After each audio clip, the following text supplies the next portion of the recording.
Sandy Saha, তোমার কোনো অধিকার নেই সনাতন ধর্মকে হাসির পাত্র বানিয়ে দেওয়া। সনাতন ধর্ম কোনো হাসির পাত্র নয়, সনাতন ধর্ম কোনো ইয়ার্কি মারার জায়গা নয়, যেটা তুমি ভিডিওর মাধ্যমে করে বেড়াচ্ছ। মায়েরা দেখুন ভিডিওটা। আজ তো তোমাকে সেই লাগছে। কথা না বলে কাছে আসা হোক। সাপ! এখনো তো সাপ অব্দি পৌঁছালামই না। আরে সত্যিকারের সাপ! আমার লক্ষ্মীধর, আমি স্বর্গে গিয়ে আমার স্বামীর প্রাণ প্রতিষ্ঠা করব।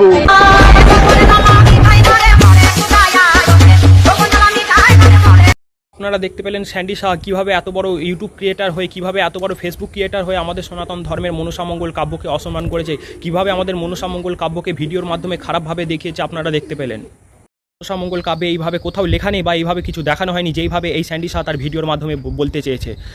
তুমি পারবে গ্রামীণ এলাকায় হিন্দুদেরকে খ্রিস্টান ধর্মে ভুল বুঝিয়ে নিয়ে যাওয়া হচ্ছে তার বিরুদ্ধে ভিডিও বানাতে? তুমি পারবে হিন্দুদের ধর্মান্তরিত করা হচ্ছে তার বিরুদ্ধে ভিডিও বানাতে? তুমি পারবে হিন্দুদের ঘর ভেঙে দিচ্ছে, মন্দির ভেঙে দিচ্ছে, এবার প্রতিমাকে ভেঙে দিচ্ছে তার বিরুদ্ধে ভিডিও বানাতে? সেটা তুমি পারবে না।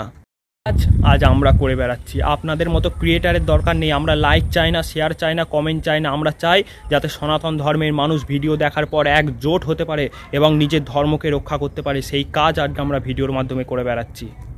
স্যান্ডি সাহার কাছে আমাদের অনুরোধ যে তোমার পেজ থেকে ভিডিওটা তুমি ডিলিট করে দাও, নাহলে কিন্তু আমাদের প্রতিবাদ চলবে। ঠিক যেইভাবে রানাঘাটে রানু মণ্ডলকে তার অহংকারের জন্য মানুষ নিচে লাভিয়ে দিয়েছিল, ঠিক সেইভাবে কিন্তু তোমাকে এই ভিডিওটার জন্য সনাতনী ভাই বোনেরা কিন্তু তোমাকে নিচে লাভিয়ে দেবে। আমার এই